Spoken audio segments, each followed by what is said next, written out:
what do you think the biggest mistakes athletes are making in their ACL rehab, and how do they stay away from them? Okay. I would say We talking how to solve 'em. We may laugh, we may learn, we might be your game's missing piece.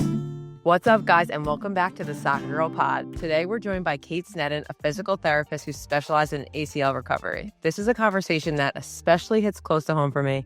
I tore my ACL, and I know firsthand how overwhelming and isolating that journey can be, especially at a young age.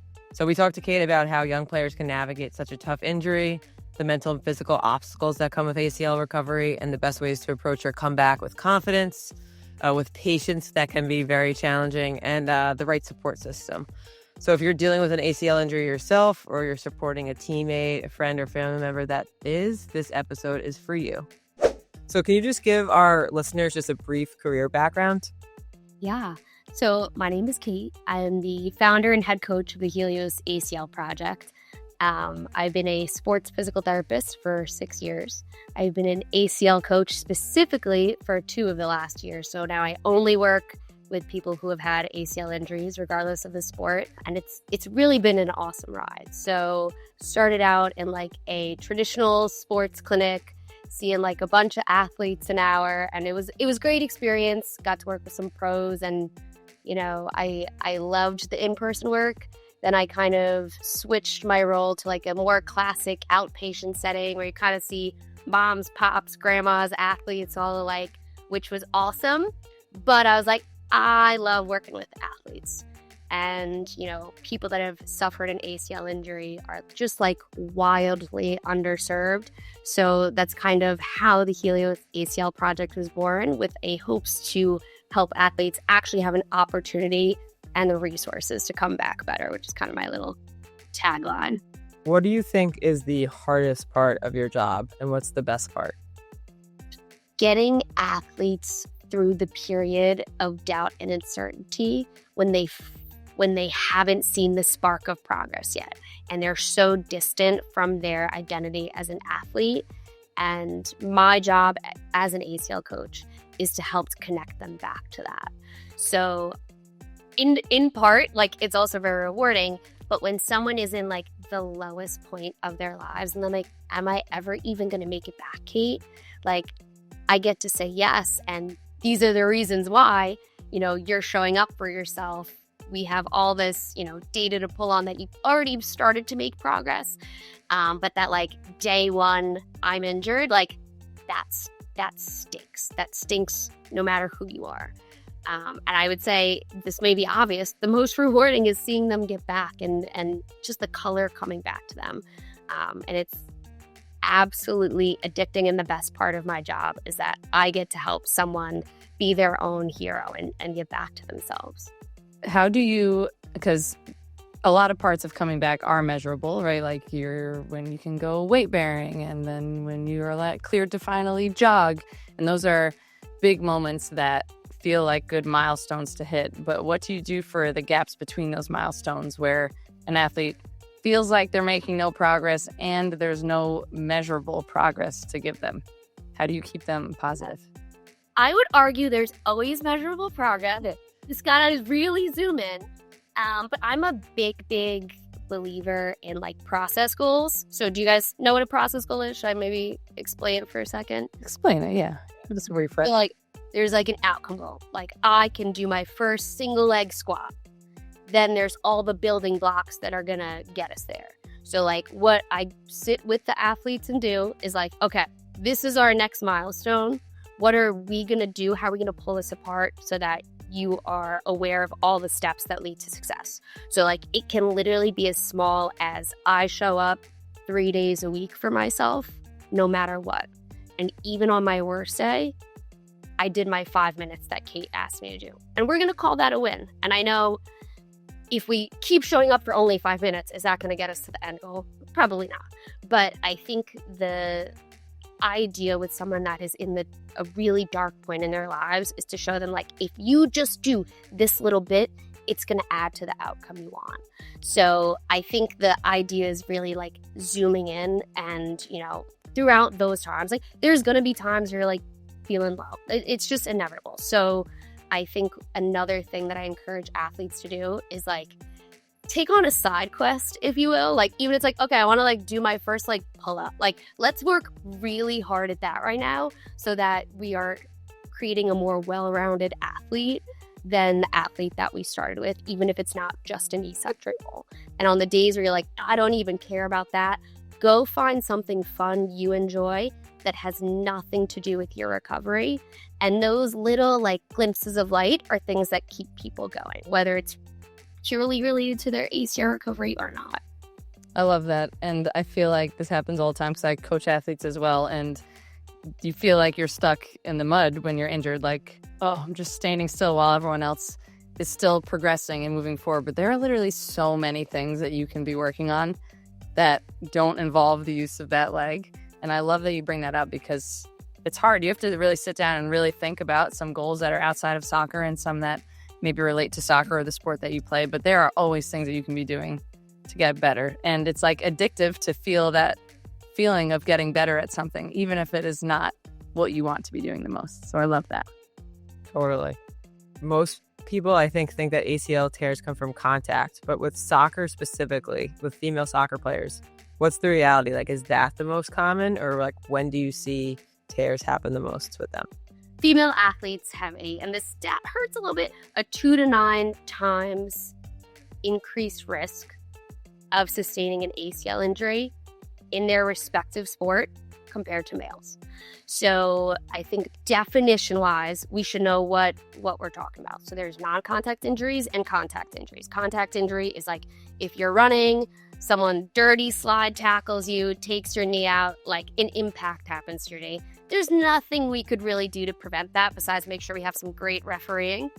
Aside from a non-contact injury, these are the ones that we hope to prevent. So a non-contact injury, the two most common mechanisms are when someone is running and decelerating into a cut, having just the wrong position, and essentially your femur rotates one way, your leg is planted, the result is an ACL tear, or landing in a way that is like just, let's say you go up for a header, you're in contact with another player, you come down, your knee's not quite in the position that you thought it would be the most adaptive to land to keep your ligaments safe.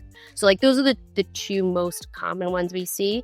And these are the ones that are really turned up for our female athletes compared to the males. Totally. Yeah. If you could teach one movement skill to female athletes to help reduce risk, what would it be? If I could teach athletes one skill, it would be how to land under different conditions. Well, I just did a video on that, and it hurt my knees to watch. You're very athletic, by the way. I would watch it. I was like, look at her.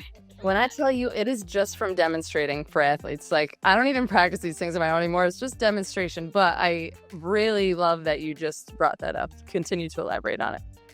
In the PT biz, in the medical field, multifactorial, all that means is there's multiple factors that can either turn up your injury risk or turn down your injury risk. So I don't even really use the term ACL prevention or ACL injury prevention because the best we could do is ACL risk reduction, which is like, okay, maybe semantics, but to me it's important to know that we can't just put up a shield and block all ACL injuries from happening. So multifactorial for female athletes means that we need to consider how strong you are. We need to consider your play volume. We need to consider like where you are in the season. We need to consider like, are you like resting enough? Are you playing a year round, like soccer year round? All of these things can add up. And when the stars align in a bad way, that's when an ACL injury can happen. So it's not just like one thing that's going to create a non-contact tear. It's usually a plethora of things kind of adding up and turning up that injury risk. I love that. And super important to reiterate, like you said, that some of those factors are in our control and some of them are literally out of our control. So what would you say the most controllable risk factors are? In season, if I was an in-season soccer player right now, the most controllable factor is probably like monitoring my fatigue. So that's making sure I'm getting enough sleep. That's making sure that I'm not playing like back-to-back-to-back tournaments where my legs have no time to recover. If you're a coach, not running your girls into the ground. So those are like, I would say the most like I can control this today. What are the biggest myths or truths that you hear about female soccer players tearing it? Like, is it, we talked about the shape and everything, or is it hormones or genetics? Is there anything that you think is like people make up, or something that's like, no, this is like factual about female athletes? I have combed through the research probably more than any person you may speak to about this. So like, I am a big believer in controlling the controllables, but we do have to like acknowledge what may be different. Now, typically females have a larger Q angle. We kind of get like the period gets blamed a lot. Can you explain the Q angle? So the Q angle is the angle of your hip to your knee. And the larger that angle is, as is typical with like a developed female form, that puts your knee in relative valgus, which is like kind of the like position that gets press about ACL tears. Now, like what I will say is currently there is not conclusive evidence that that is causative. So like you look at, I'm going to use Michael Jordan as an example because this picture is like burned in my mind. There's a picture of him with this like severe valgus and he's like driving to the net and he has not had an ACL tear. So like valgus by itself is not dangerous. It's when you have the inability to control it. That's when it's a problem. So like if females, let's say like, okay, yes, we're in relatively more valgus, we should really be strength training to make sure that we can control it type thing. So I acknowledge that structure plays a role and like some younger athletes may be developing, hit their growth spurt and suddenly they're all like gangly and can't control themselves. Like, yeah, we can't control that. But I think on the broader scope, like pro athletes, like we are strong and we are like, you're playing at that level because you're like developed peak athleticism, right? So I think there are some things to be said about structure, but I don't think it is really worth any athlete's time worrying about the angle of their hips when there's so many things we can control. So you mentioned the importance of strength training. What muscles do you think are most important for female athletes to be training? I think every question you ask me, I'm going to say, but wait, I have to zoom out. There are important muscle groups. I'm going to say, we want strong quads and hammies. Your hamstrings are going to be really important. We want strong glutes, particularly like the hip abductors, right? Controlling that dynamic valgus. The whole system works together. So you want to make sure that, if we look at a perfect strength training program, it's going to include like jumping and landing. It's going to include like broad strokes like, can you squat in a functional pattern? Can you hinge in a functional pattern? Can you load those movements?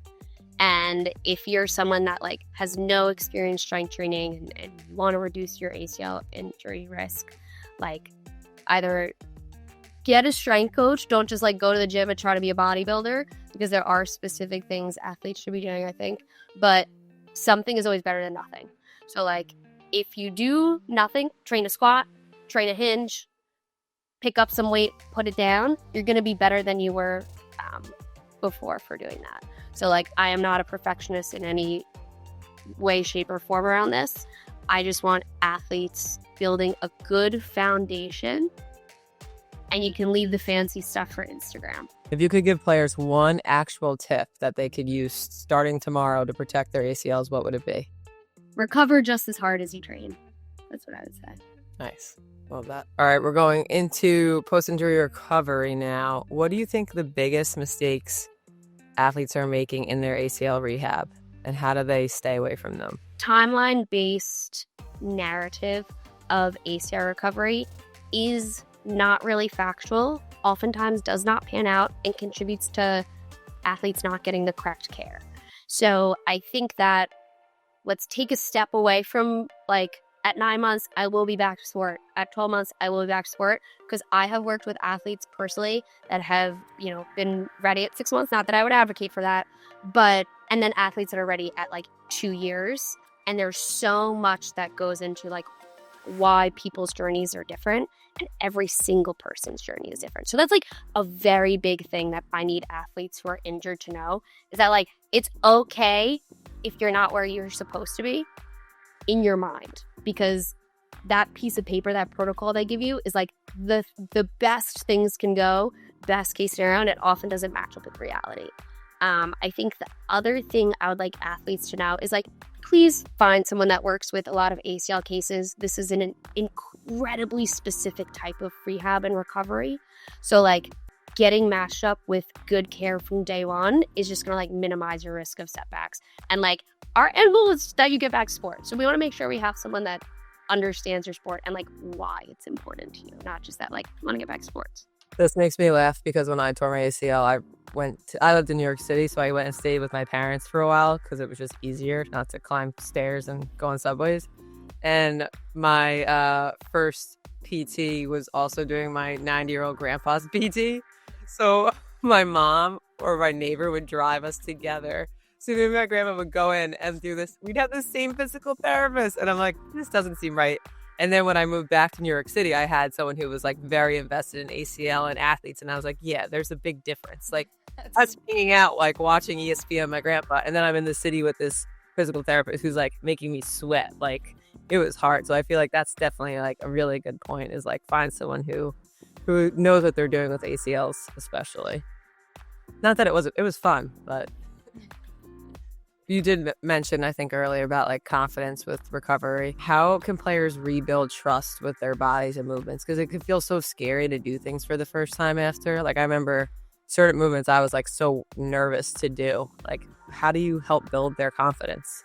Trust is a tricky thing because our beliefs influence how we move through our recovery. And I think my strategy has been always including the athlete in on like kind of what our plan is. So like how we're going to know they're ready from a physical standpoint, because I do typically see that like if your physical body is ready, typically the confidence comes with it. And there'll always be that moment of like, oh, I'm going to do it. And then you do it and you're like, I'm fine.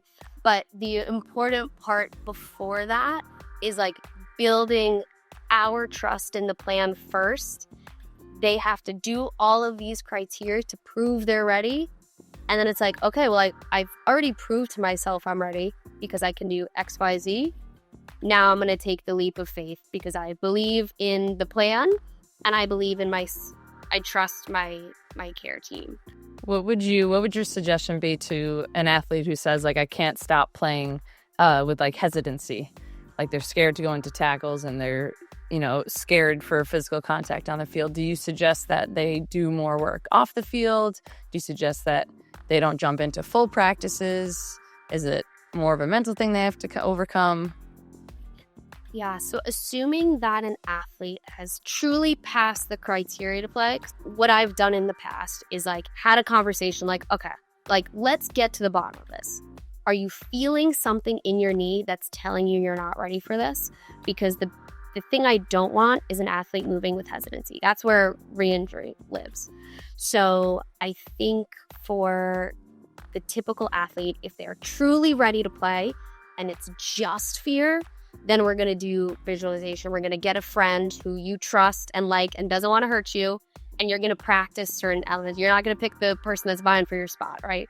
You're going to pick someone that is going to be down to help you, and practice some of those skills. If an athlete, it's a mental barrier, then we have to just practice that skill. Now, if the true thing is that they're actually not ready, then we got to make sure that we're taking steps back and you're not ready for field play yet, because moving with fear means you're going to move weird. It means you're going to move in positions that you probably shouldn't be in. And then even if you're not re-tearing your ACL, like you could hurt something else or just not even be at anywhere near your performance level. And that's going to affect your mental health negatively. You mentioned how teammates can help. What about parents and coaches, or other ways teammates can too? What's the best way they can support an athlete during their recovery? I love this question. This is a sweet question. So you may, if your teammate is hurt, you may not understand fully what they're going through. And if you haven't been through this, if you haven't been exposed to ACL injury, to some degree, you probably won't. So I think being there for them to do fun things with is important, because a big part of ACL injury is like being isolated from your teammates. So like, even if it's like going to get ice cream with them, right? Like making them feel like they are just as much a part of that team, even though they're not on the field, is like really key. If you're a parent or coach if you're a coach, trying to include them in what they can do, right? Even if it's literally like, hey, like what did you see in that drill that we need to do different? Or like, you know what I mean? Because their brain still knows how to play. So like including them in that, I think, can be extraordinarily helpful for their mental health. And if you're a parent, I think just like having space for your kids to be like a little bit cranky and a little bit grumpy. And it doesn't mean that you stop being in parenting mode by any means, but like, this is really hard. This is really hard for a full-grown adult with a fully formed frontal lobe, for someone that is a minor and like lives and breathes for soccer. Like, that's their whole identity. So like, just having space for them to like not be themselves, and not pushing you have to think positively, because a lot of times it can be a false positive. So like, space to be grumpy, but then encouragement to take action. Yeah, no one wants to be told, just think more positively when you're really down in the dumps about being injured. That's like the last thing you want to hear. What's the biggest myth you wish would die forever about ACL injuries? That coming back faster means you came back better. That is a good one, and I feel like that's really important. I know we talked about it a little earlier, but it's really important for athletes to hear that. Well, Kate, thank you so much. I really appreciate it. I know our listeners, whether they have had a knee injury, are going through one, or want to prevent one, I feel like this was really helpful. So thanks so much for coming on. Thank you so much for having me. And if anyone wants to follow me, Helios ACL Project is the best place to reach me if you are looking to up your ACL recovery game. I really enjoyed this episode a lot. Shannon, I remember when you tore your ACL, that was a journey. Like, where was your headspace during that?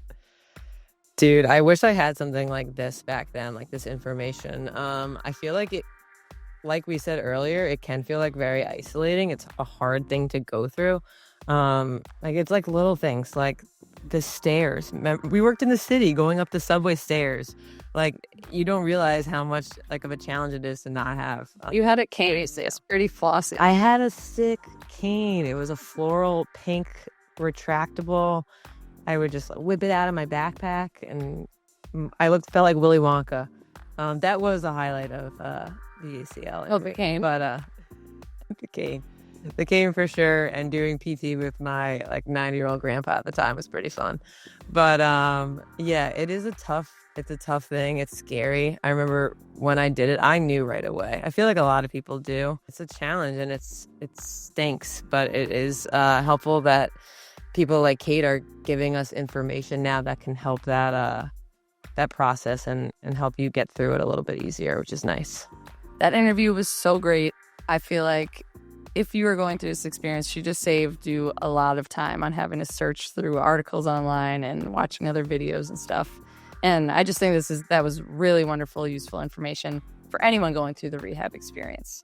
Of course, if you're going through it, shoot us a DM, send us an email, tell us about your journey, tag us in your journey and your comeback. Everyone loves to watch a good comeback. Follow us on all the things, IG, subscribe to the pod, tell your mom to follow us on Facebook, all the things. And we'll see you next time.